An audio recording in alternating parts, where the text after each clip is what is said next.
Hello there. So we have our next two series tests today. And I have at the top of the notes here the four tests that we have done so far. We started with talking about always look to see if the nth term of the sequence is going to approach 0 or not. And if it won't, then that's our test for divergence. 19 out of 20 times, this is not going to occur, and then we still have to use other tests. But always be on the lookout. We have geometric series test, integral test, p-series. You were saying? Siri just went off because my phone is next to me, and I said series. So, excellent. Goodbye, Siri. All right. So the next two, we are going to be using mainly the geometric series and p-series to compare grosser looking series with series that we already know and what they're going to do. And the first one we're going to talk about is a direct comparison test. We're going to directly compare a known series with what it does with a grosser looking series and talk about how can we compare the two. So for the convergence test that we've discussed so far, the terms of the series seem to be pretty simple, and the series must have a special look to it in order for the convergence test to be applied. Like we look here, and we know that this is a geometric series. We can write this as 1/2 all to the n power. Or here we know this is a p-series, where p is greater than 1, so this is going to converge. But here, if I give a series like n over 2 to the n, well, that's neither of them. We can't apply those basic tests. Or 1 over n cubed plus 1 is not necessarily a p-series. We're going to have to perform another test and compare it to a known p-series. Right here, if we're talking about the integral test, here's one that we could integrate through u substitution, but over here, we can't. If we had u be n squared plus 3, the derivative is not n cubed. So there are certain tests that we're able to use right away, and then there's other series that we can't look at and just know at first glance. And so in comes the direct comparison tests. Our goal now becomes to investigate a way to compare a series with complicated terms with a simpler series whose convergence or divergence is known. So here are the conditions that have to be met for the direct comparison test. We always have to talk about the conditions that need to be met in order to even apply it. So we need two different sequences, in this case a sub n and b sub n, such that they're both positive. Notice both of them are greater than 0. And we need one that is always less than or equal to another. Okay, we'll talk about that here in a second. If that's the case, so if we're able to identify a sequence that is always less than or equal to another sequence, then here's the relationship. And kind of think about this intuitively. If the bigger one converges, and the smaller one is always smaller than the bigger one, then the smaller one also has to converge. So if we're able to show two different sequences that one is always less than the other, if the bigger one converges, then the smaller one has to converge. That's intuition.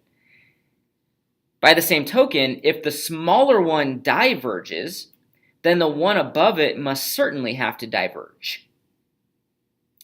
Now, you need to be careful because if the bigger one diverges, that doesn't tell you any information about the smaller one. It could go up or go down. It could diverge or converge. So we really have to focus on if the bigger one goes down, the smaller one has to go down. It's kind of like squishing the smaller one, if you will. If the smaller one goes up, then it's kind of pushing the bigger one up. But we'll get some practice with that. So example 1 says, using the direct comparison test, determine the convergence or divergence of the following series. Okay.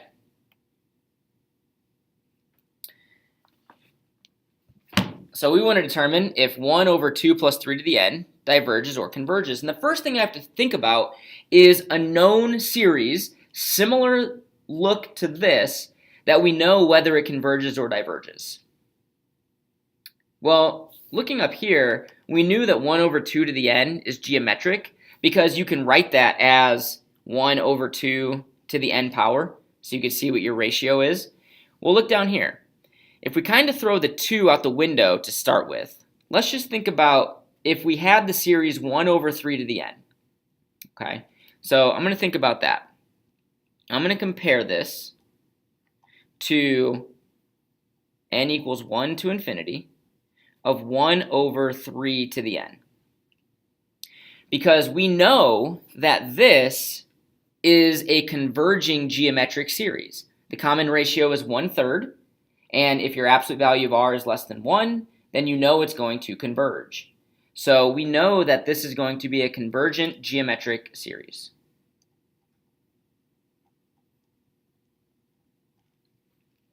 Okay, let's think about the relationship between 1 over 3 to the n and 1 over 2 plus 3 to the n. Let's think about how these two things compare to each other.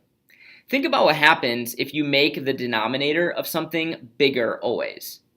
The bigger the denominator is of a fraction, the smaller the entire fraction is. And this takes a second, especially when you first start doing this, to think about that.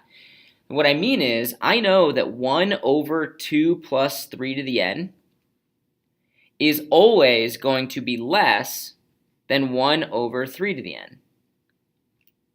If you make a denominator bigger, then the fraction overall has to be smaller, right? Like 1/5, think about 1/5 and 1/2. The bigger the denominator is, the smaller the fraction is. 1/5 is less than 1/2. And that's what's happening here. I know that this is always going to be true. Okay, well, now look at our conditions that have to be met. I have a sequence that is always greater than, I know it's greater than or equal to, but I even know this is greater than, always 1 over 2 plus 3 to the n. And I also know that the series from 1 to infinity of 1 over 3 to the n converges. We just talked about that over here.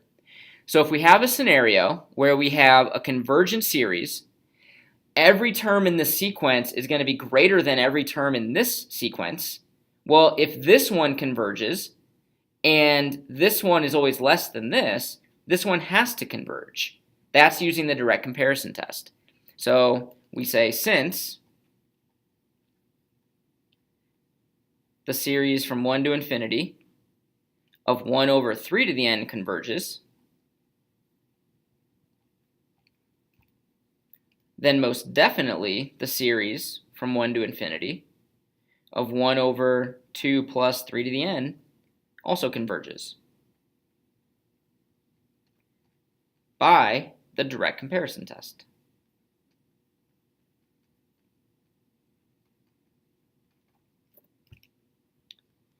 So we have to pick a similar looking series, and we have to pick one, and typically you're going to be picking a geometric or a p-series. I mean, those are the two that show up all the time. I can't think of a case where you won't.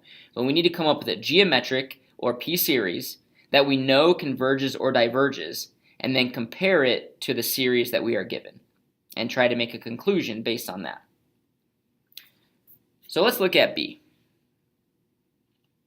1 over 2 plus square root of n, or n to the 1/2. Well, just like over here, we knew 1 over 3 to the n converged. If we ignore the 2 plus, we know 1 over n to the 1/2. Let's think about that. We know 1 over n to the 1/2. Well, this is a p-series, 1 over n to some power. And our p-value is less than 1, which means this is a divergent p-series. So we have a series similar in look to the given, and we know it diverges. Divergent p-series. Okay, well, let's think about how these two sequences compare. Well, just like on the previous one, if you increase the denominator, then the fraction is going to be less than, in this case, 1 over n to the 1/2. So we know 1 over 2 plus n to the 1/2 is less than 1 over n to the 1/2. Okay, so let's think about how we can tie this all together. We know this is a divergent p-series, but look at what happens here. I know this diverges, and it's greater than this. This helps us zero. We can draw no conclusions based on anything we have done. This is all we know. This diverges, but it's bigger than the given. So the one that's less could still diverge or converge. We can't make any conclusions. So that sucks. So therefore,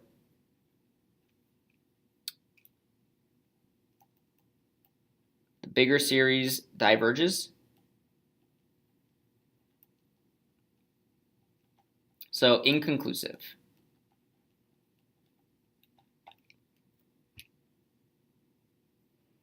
Going back over here, I should have said, and this is my bad, I'm looking at my note key now.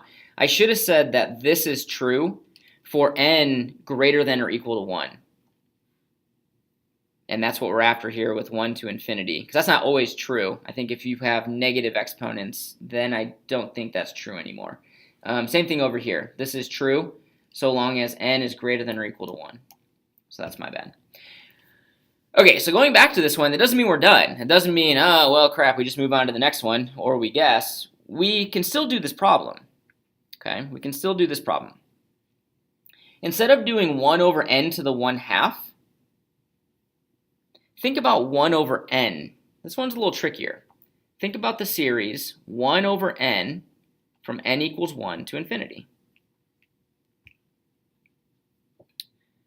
Well, this is the harmonic series, and this diverges. We talked about that. This diverges.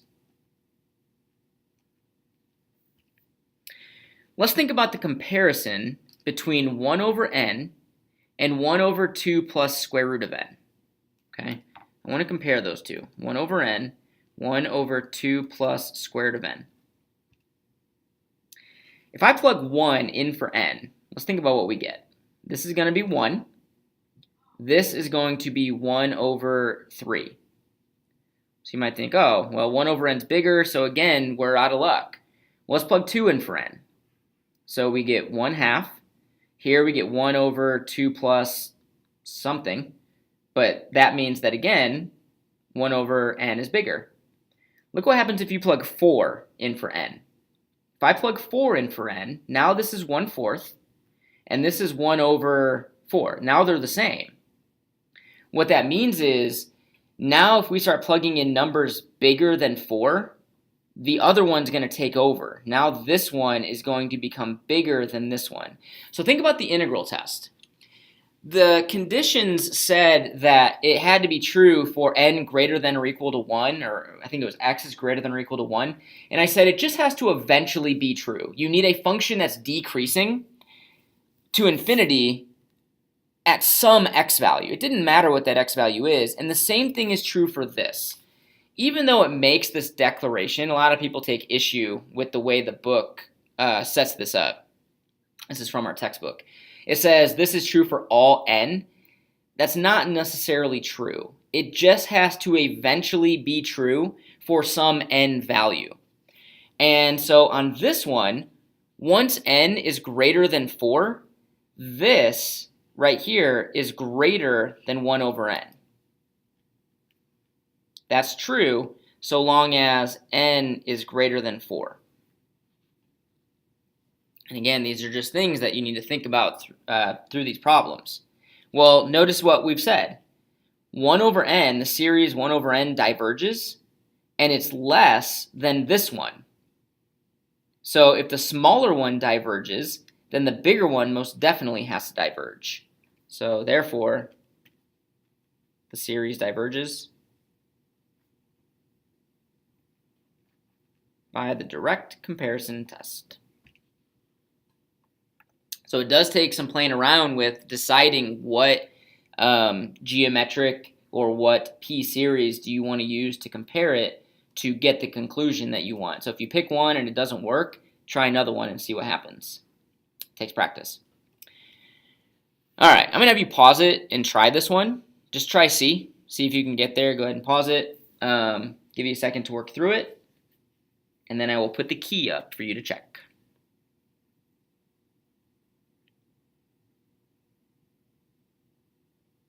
All right. So this one, I'll put the key up and what I did. This one, we're going to compare it to a geometric series.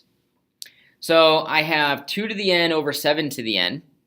And I know that the series 2 to the n over 7 to the n is a convergent geometric series.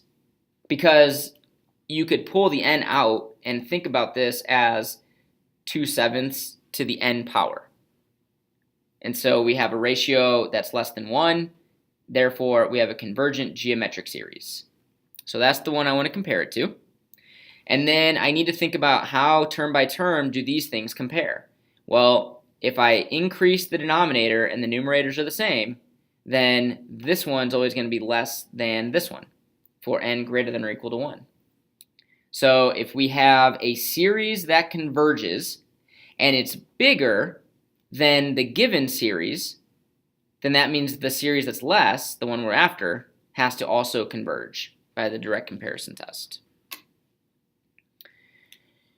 All right. Next. Aren't you loving this? Isn't this fun? We have 2 more. We also have a quiz next class. Just throwing that out there. The next one. The limit comparison test. The limit comparison test. Okay. So on the last problems, it was kind of easy to find one sequence that was always greater than or always less than the given. And that's not always going to be the case. You're going to have some messy series, just kind of show the examples down here. I can't think of a series that term by term, this will always be less than or always be greater than. On the ones before, there was always the same number on top. There was a 1 on top. That wasn't going to change. A 1 on top.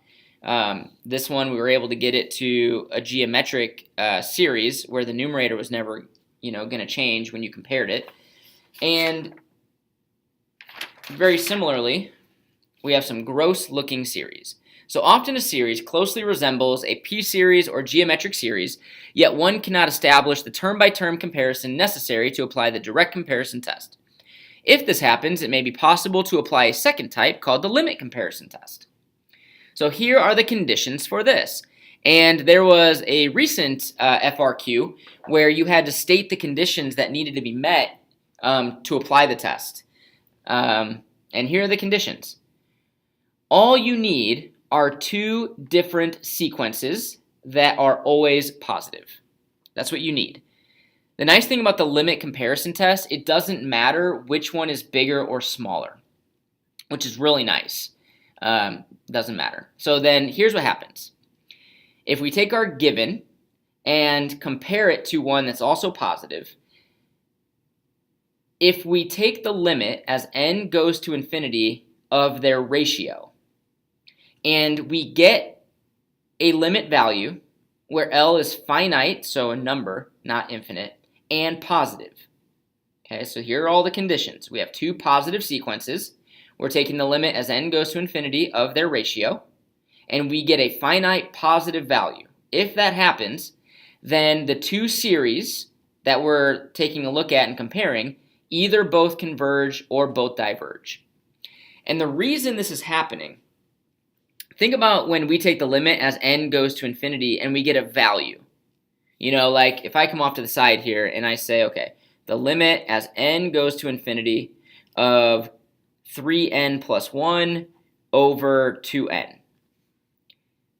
Well, this is going to be 3/2, right? And the reason is because these two, 3n plus 1 and 2n, eventually behave very similarly. They have the same exponent. Eventually, these are going to behave very similarly. And that's what we're finding out here. If we take the limit as n goes to infinity and we get a value, then it's showing that these 2 things behave very similarly. And so their series are either both going to converge or both diverge. Okay.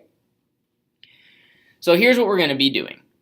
If we want to determine if 1 over 3n squared minus 4n plus 5 converges or diverges, I want to think about a series I can compare with this one. And a lot of times you're just going to focus on the leading terms between the numerator and denominator to compare. Like when we're talking about n going out to infinity, the only things that really matter are the beginning ones. And we kind of did this back with horizontal asymptotes, the square root ones, if you will. I said you can ignore everything except the leading terms. Same thing here. I'm going to compare this one with 1 over n squared. You can ignore the 3, the negative 4n, the 5. Just compare it to 1 over n squared. Because we know that this converges, and when we run through the limit comparison test, which I'll show the work for that, for the examples down at the bottom, we're going to be able to show that these both converge. Right over here, the 3 and the negative 2 really don't matter, so we just look at 1 over square root of n, which we know diverges. This is a divergent p-series. Or even this one. The negative 10, the n cubed, the 4, none of that stuff matters. The only thing that matters is the n squared and the n to the 5th. Those are the only things we really care about, which is the same as 1 over n cubed. So 1 over n cubed is a series that we're going to be able to compare with this one. So that's how we first decide upon a series we're going to use in the test. Okay? And then if we take the limit and we get a finite and positive number, we'll be able to make a conclusion. So determine the convergence or divergence of the following series. I have the square root of n over n squared plus 1. And I still do want to think about the nth term divergence test. I know that n squared is bigger than n to the 1/2, so it's not guaranteed to diverge. We still have to run another test. Okay, so I start thinking about just the leading terms. I have n to the 1/2 over n squared. And I just think about what this simplifies down to. Well, 1/2 minus 2 is negative 1.5, or negative 3/2. So this is the same as 1 over n to the 3/2 power when you simplify using exponent rules. Okay, so that's what I'm going to compare it to, because I know that this converges. I also have to talk about the conditions. Okay, I have to talk about the conditions. I know that square root of n over n squared plus 1 and 1 over n to the 3/2 are both greater than 0. I need two positive sequences. So both of those are greater than 0. That meets the first condition. And so I want to compare the original series to n equals 1 to infinity of 1 over n to the 3/2. Because I know that this converges. And if I can show that the limit as n goes to infinity of the original divided by the one I'm comparing it to equals a finite positive number, well, if this converges, then I know that this converges. They're going to behave the same way. Okay, so I know that this is a convergent p-series. Hello, Siri. Hi. Okay, so I'm going to start my process. I'm going to take the limit as n approaches infinity I'm going to do the original, so n to the 1/2 over n squared plus 1. So that's a sub n. That's what this part is right here. That's a sub n. And now I'm going to divide by 1 over n to the 3/2.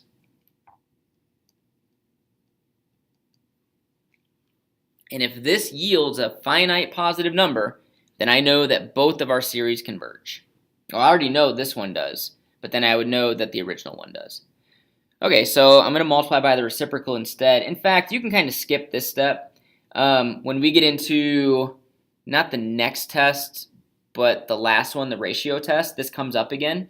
And if you know you're dividing by a fraction, I would just multiply by the reciprocal right off the bat. I mean, this is going to show up a good amount. Okay, so now let's multiply these together. So I have the limit as n goes to infinity. N to the 1/2 times n to the 3/2 is n squared.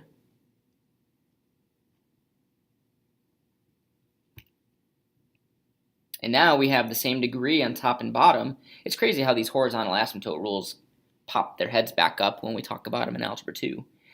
So this equals 1, which is finite and positive.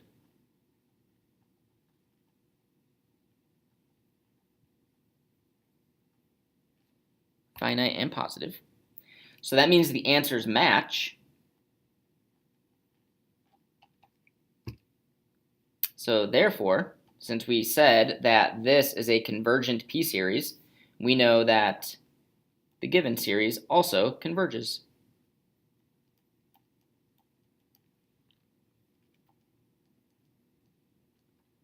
By the limit comparison test. Whew. Good stuff. Man, loving it. All right, next.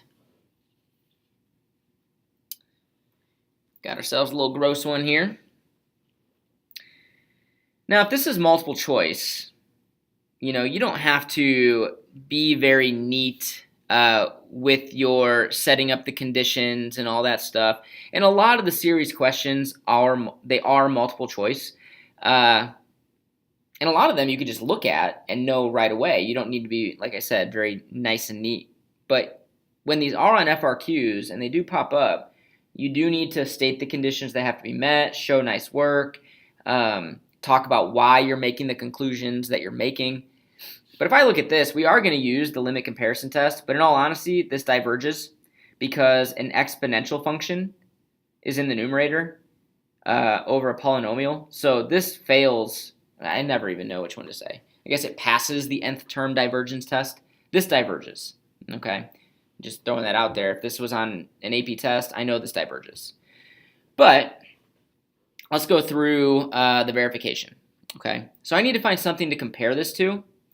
Well, n over n cubed, that's going to simplify to 1 over n squared. And 2 to the n is a pretty powerful term in the numerator. So I'm going to compare this to 2 to the n over n squared. Because I know this diverges by the nth term test, which you can kind of look at this and already know this is going to by the same token, so I don't know why we're going through the whole process, but we're going to nonetheless, just to show some pretty good work. So this diverges. Okay. We also need to state that we know that n times 2 to the n over 4n cubed plus 1 is greater than 0. Because we're talking about n. The reason we know that, we're talking about n being 1 to infinity. We're plugging positive numbers in here. And 2 to the n over n squared is greater than 0. So we know that we have two positive sequences, no matter the n. Now let's do the limit. So we're going to take the limit as n goes to infinity. We're going to do n 2 to the n over 4n cubed plus 1 divided by this one. But really that means we're going to multiply by the reciprocal. So times n squared over 2 to the n.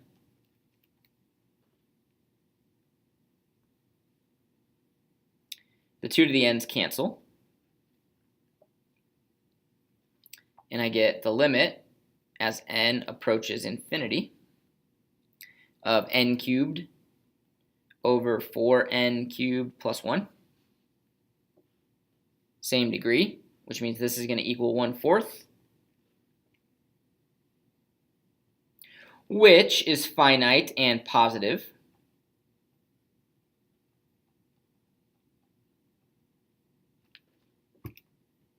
Therefore, I know that our two series that we are comparing are going to behave the same way. So if this one diverges, then we know the original one diverges. Woo! So therefore, n equals 1 to infinity, n 2 to the n over 4n cubed plus 1 diverges by the limit comparison test.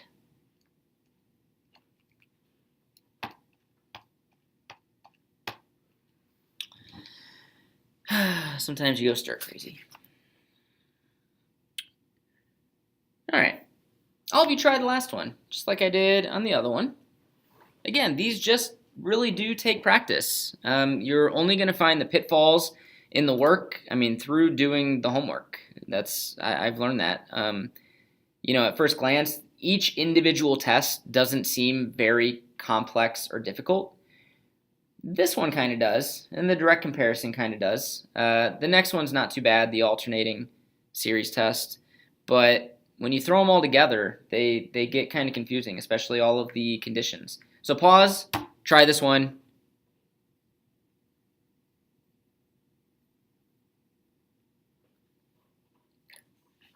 Okay.